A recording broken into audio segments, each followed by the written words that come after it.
Muito bem, muito bem. Estamos começando aqui mais uma edição do nosso Jornal Lateral com meu amigo Zeca Martins.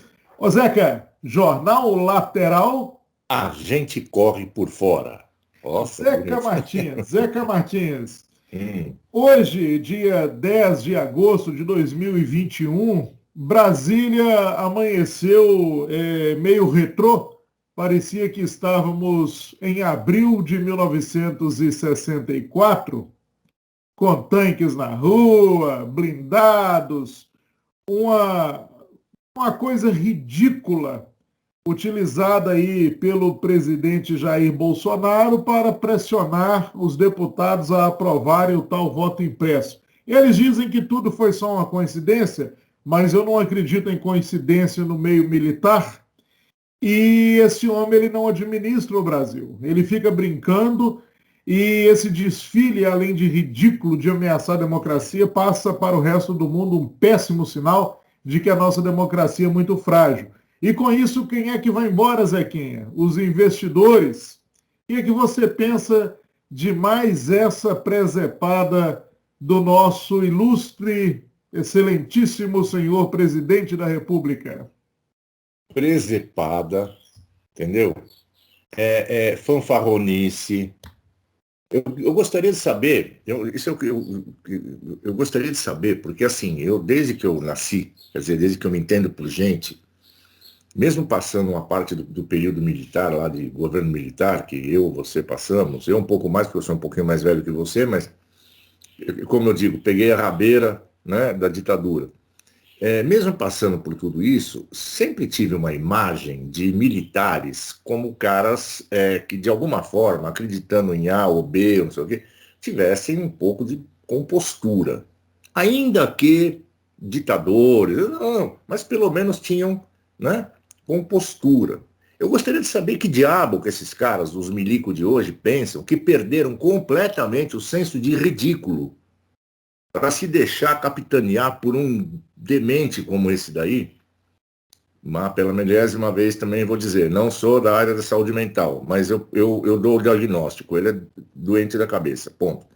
Como é que as Forças Armadas. Ah, mas é meia dúzia só de. Não, não é meia dúzia de milico. Tem os três poderes lá com tanque de guerra lá, sei lá, blindado, que cato de troço com aquilo. Na porta, passando em frente o Congresso, passando em frente o STF, parando no Palácio do Planalto, para agradar um louco, como é que as Forças Armadas se deixam reduzir a este ridículo? É isso que eu gostaria de saber. Espero que a resposta venha em breve aí, né? E mais, desculpe, e mais, não é coincidência ser no dia do voto da PEC, do voto impresso lá, sabe? Não é coincidência, na minha opinião. Isso é malandragem, não sei, o que você acha disso, Tony? Olha, primeiro que é o seguinte, ao passar na frente do Congresso Nacional, que é a casa do povo brasileiro, todos que estão ali foram colocados pelo povo. A maioria é de picareta? É, mas foi o povo que colocou. Em frente ao Poder Judiciário, isso aí é um tapa na cara do povo que está sustentando esse passeio de blindados aí. Isso é um tapa na cara do povo. O Exército, você disse bem, eu nasci em dezembro de 63, então durante 20 anos, 21 anos da minha vida, eu vivi só sob a ditadura militar. E eu me lembro que a gente não gostava, participei daquele movimento pelas diretas já, aquela coisa linda toda que a gente mudou o Brasil. Mas eu me lembro que você citou aí a compostura. Olha a diferença de um general Geisel, um general Golbery Couto e Silva. Os militares tinham compostura. Agora esses militares aí estão me dando o direito de nem respeitá-los, com o ridículo que estão fazendo. 6 mil militares no governo, um ministro da saúde militar é um fanfarrão, um cara completamente despreparado. Então, que respeito a gente vai ter hoje por esses militares? Ou umas declarações que se não tiver voto impresso não tem eleição, de ministro da Defesa que é militar. que é um cargo que foi criado para ser ocupado por um civil. O Brasil tem essas coisas. Você cria um cargo de ministro da Defesa para corrigir uma distorção, para não ter um militar no comando das forças, e aí chega o outro e coloca um militar. Jogou por terra toda a construção de um sistema civil no país. E os militares deveriam ter vergonha e voltar para o quartel, voltar ao papel deles. E hoje eu vou te falar uma coisa, viu? Se porventura o Brasil entrasse numa guerra, até que fosse com a Bolívia, a gente ia perder. Porque eu não acredito na capacidade desses militares, não. Você imagina? Não, não dá. Realmente, olha, pode entrar em guerra até com... Imagina que o exército de hoje fosse combater, voltasse no tempo, fosse combater Antônio Conselheiro lá em Canudos, ia perder. Se naquela época já levaram um baile... Levaram um couro. Levaram um couro ali, meu amigo. Cara, que degradação de imagem. Eu tô falando de imagem porque esse negócio de imagem pública é minha praia, publicitário que sempre fui. Você vai falar, mas você não está lá dentro das Forças Armadas para ver o que está acontecendo. Não, eu não estou, é óbvio que não. Tá? Agora, eu estou falando de imagem pública, é o que eu estou vendo, é o que chega até mim, é o que chega a cada cidadão brasileiro. Uma imagem degradada, uma imagem foi suja, tá? Sujar a imagem, tal. Por quê? Porque se deixaram levar por um demente. O que é pior? Quem é que se deixa levar por um demente? Outros dementes, porque não é possível. Entendeu? Tem 1001 piadas que rolam aí todo dia, que a gente ouve, entre outras coisas, além de português, né? O português não tem nada a ver com isso. Mas piadas de hospício, né? De loucos falando, obviamente, as maiores loucuras. É o que está aparecendo agora. Sabe? Eu não sei mais. Que diabo onde é que eu tô, Tony? Eu não sei. Vamos ver o que acontece depois dessa presepada. O Congresso vai rejeitar essa história do voto impresso, fácil. Se não rejeitar, aí virou zona, né? Aí virou, sabe, prostíbulo, lupanar, rendezvous, casa de tolerância. Ó, um monte de sinônimos para puteiro, porque já é, né? Aí eles vão botar um luminoso na porta, puteiro, aqui. Casa da Luz Vermelha. Casa da Luz Vermelha. Comunista! Casa da Luz Vermelha, comunista! Comunista!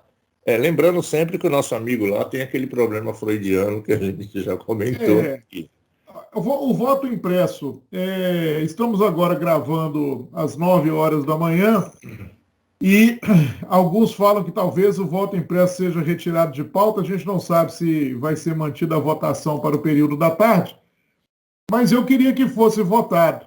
E eu acho que essa provocação dessa ameaça militar foi um tiro no pé, porque os deputados vão reagir. Eles têm que reagir, porque senão eles estão colocando a própria cabeça em risco. Se você apoia um golpe militar e fecha o Congresso, você perdeu a sua posição, né? Eles têm que reagir. Eu acho que se seria rejeitado por uma margem X, essa margem vai dobrar. Eu acho que o Bolsonaro vai tomar ali uma derrota acachapante. Mas tudo é incógnita ainda. Estamos aqui pela manhã, no dia 10 de agosto. O outro tema, Zeca Martins, o Bolsa Família, que o Bolsonaro vivia dizendo, quando ele era deputado, que aquilo era um mecanismo para enganar trouxa. Isso. E ele descia o sarrafo. Isso. E então ele se posiciona como candidato para corrigir as distorções. Ganha a eleição e como que ele está falando que vai corrigir as distorções? Ele está piorando a situação. O Bolsa Família agora vai permitir que 30% do seu valor seja usado para pagar empréstimos bancários.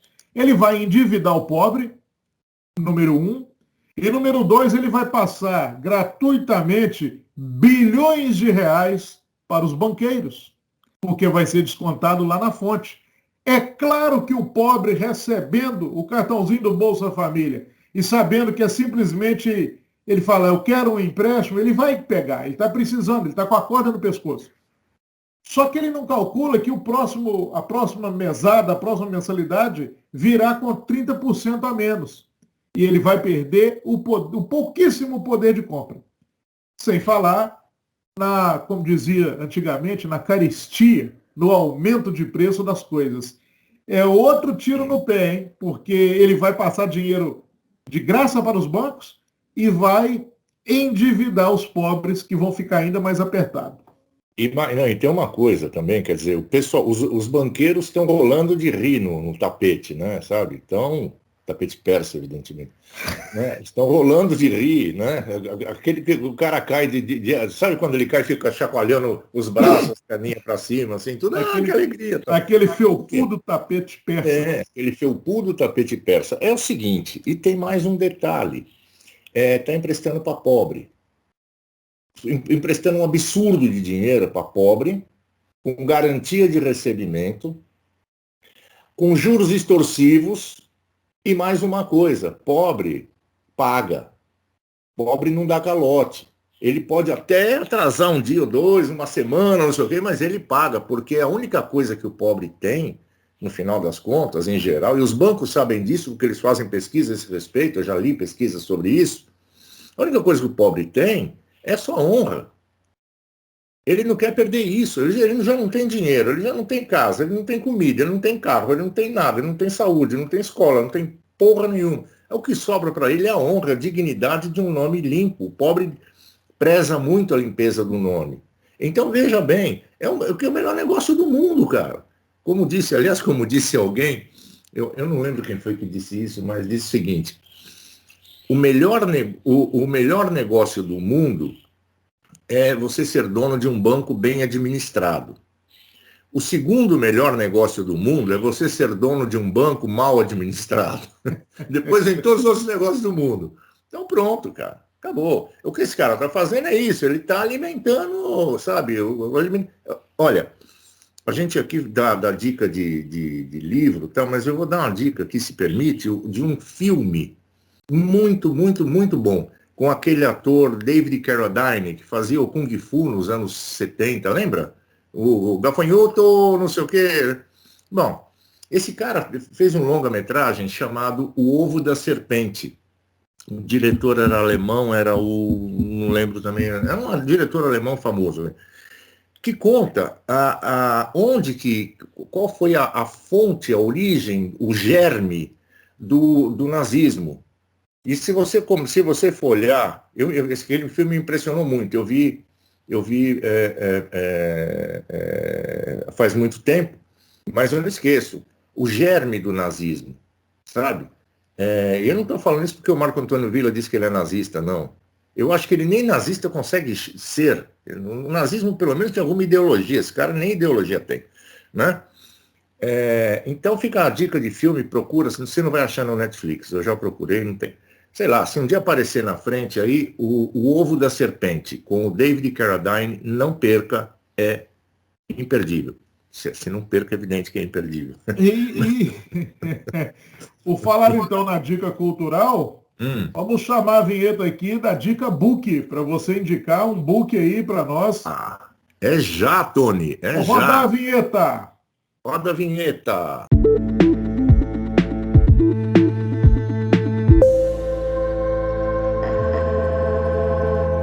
A minha dica é, de novo, um livro que até antes de gravar eu comentei com você, foi um dos raros livros que eu li 2 vezes, porque é muito bom.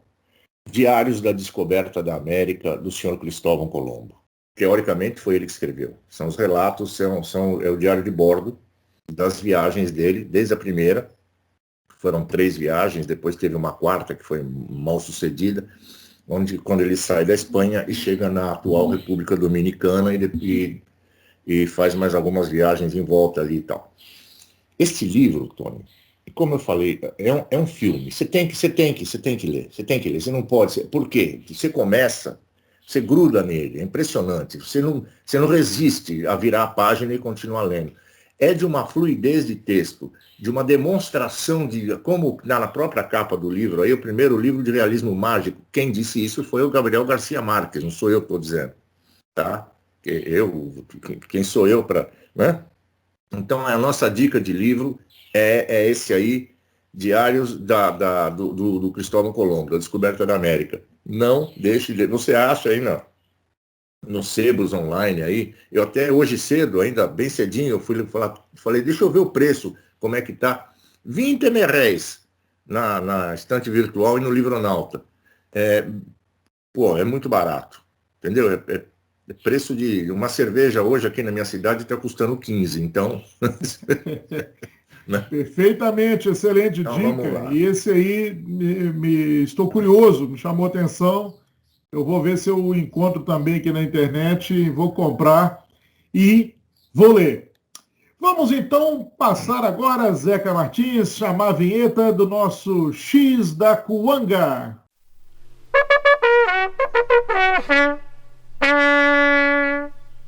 Muito bem, seu Zeca Martins. Qual é o X da Coanga de hoje? Tony, diante do absurdo do dia de hoje, a pergunta é muito simples. O Brasil voltou a 1964? É só essa pergunta. Pois é. Deixemos aí a pergunta no ar, e o que me preocupa é que 90%, quiçá 99% dos bolsonaristas não têm a menor ideia do que foi 64. Não tem. Simplesmente ficam aí passeando de moto, são pessoas que não fazem uma leitura, não leem a história do próprio país, e a coisa aconteceu ontem. E as pessoas não têm a menor noção.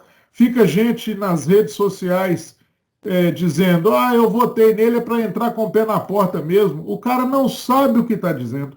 Ele não sabe o que é não ter como recorrer ao Poder Judiciário. Ele não sabe o que é ter uma lei aprovada ou não no Congresso Nacional. O Brasil teve N leis maravilhosas que foram aprovadas no Congresso depois da redemocratização. Eu acompanho isso de perto. Leis, por exemplo, que garantiram o direito das pessoas com deficiência. Eu sou pessoa com deficiência, eu sei o que era antes e o que é agora. E, entretanto, esse Paulo Guedes, mais o senhor Bolsonaro, por 2 vezes mandaram anteprojetos para o Congresso para acabar com os direitos das pessoas com deficiência. E não conseguiram. Os projetos estão lá parados porque nós temos deputados lá dentro, temos senadores lá dentro que nos representam.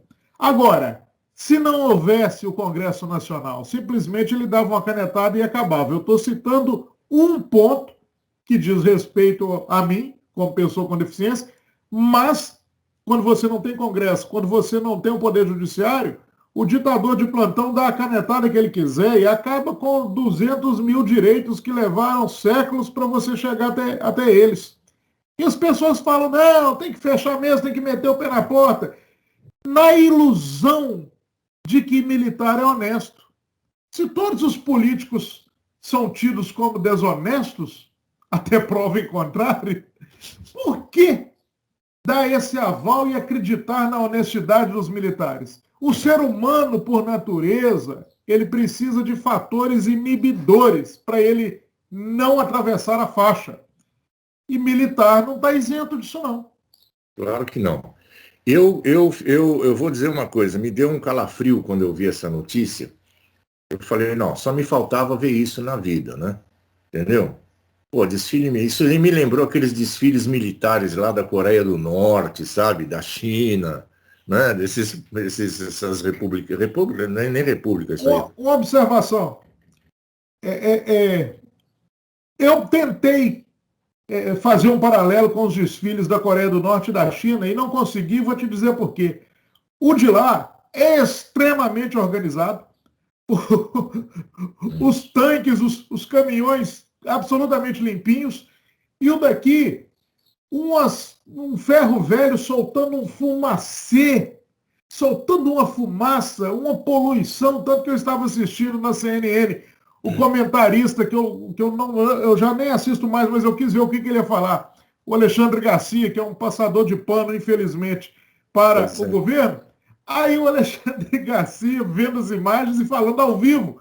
Ele daí a pouco não aguentou e falou assim, não, essa fumaceira aí, eu não estou gostando disso não. Tem que regular o motor disso aí, que aqui um ferro velho, um fumaceiro, um trem ridículo, um negócio assim, mambembe.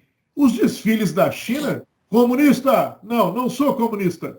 Mas os desfiles da China e da Coreia do Norte são impecáveis, plasticamente falando. Sim. Agora, dois comentários. Primeiro é lembrar do Tom Jobim, né? O Brasil não é um país para principiantes. Ponto, né? Aqui virou Brasil, como a gente dizia na minha juventude, qualquer coisa que dava errado, a gente falava assim, virou Brasil, né? Sabe? Isso é número um. E número dois, você falou do Alexandre Garcia, eu tenho pena. Eu tenho pena de como é que um cara com a história dele, esse é um julgamento pessoal meu, é uma opinião pessoal minha, não estou dizendo que ele é bom, que ele é ruim, que ele é honesto nem desonesto, não o estou acusando de nada, mas um cara que tem a história profissional dele, chegar a ficar, como você mesmo disse, passando pano, eu não entendi. Teve um papo que saiu lá no antagonista, diz que ele tem um esquema lá, que ele é pago pelo Bolsonaro, não sei. Está lá no antagonista em algum lugar. Mas pago ou não pago, dá dó, cara. É um negócio meio patético, sabe? Fim de carreira meio patético, sabe? Eu não sei, acho que ele não precisava disso. Opinião que eu sempre o tive em grande conta, em grande estima. Me pareceu ser sempre um cara equilibrado, um cara bem informado e tal. Fiquei com pena. É isso, fiquei com pena. Mas é isso aí, Zeca Martins. É isso aí. Por hoje, deu pra bola. Vamos ver o desenrolar ainda são nem 10 horas da manhã. Vamos ver o desenrolar do dia hoje, o que acontece com a votação. Se for o caso, Tony, a gente volta mais tarde e grava mais um flash, algum negócio rapidinho, só para comentar o dia. Espero que não haja mais nenhuma grande surpresa, porque eu já cansou a minha beleza. Como você vê, eu sou um cara de beleza cansado. Aqui, como diz o outro, ó Senhor, por que não me fizeste rico em vez de tão belo? Exatamente. Aqui. Só lembrando aqui aos bolsonaristas, vou cantar uma pedra aqui, bolsonarista, para você vislumbrar. Passada essa questão do voto impresso, o presidente vai arrumar outra distraçãozinha para você sair berrando pela rua e pelas redes sociais. Exatamente. Pensa nisso. Ele só quer te distrair. E o incrível é que ele consegue. Ele consegue. Você bloqueia o seu modo de pensar. Então pense nisso. Quando passar essa nhaca aí do voto impresso, ele vai vir com outra confusão qualquer. Porque esse cara só faz confusão, ele não trabalha, ele não administra o país. Não é nada. Ok, grande Zeca. Um abraço. Caro. Um bom dia para você, cuide-se bem e até breve. Joinha, inscreva-se, like, todo esse negócio. Compartilha com a macacada toda e, como diz o Tony, inclusive com seus inimigos, aqueles que você não gosta, se não gostou do que a gente falou aqui, manda para os seus inimigos, pronto, está resolvido o problema. Manda para eles, que a gente promete encher o saco. Tá bom. Fui. Falou.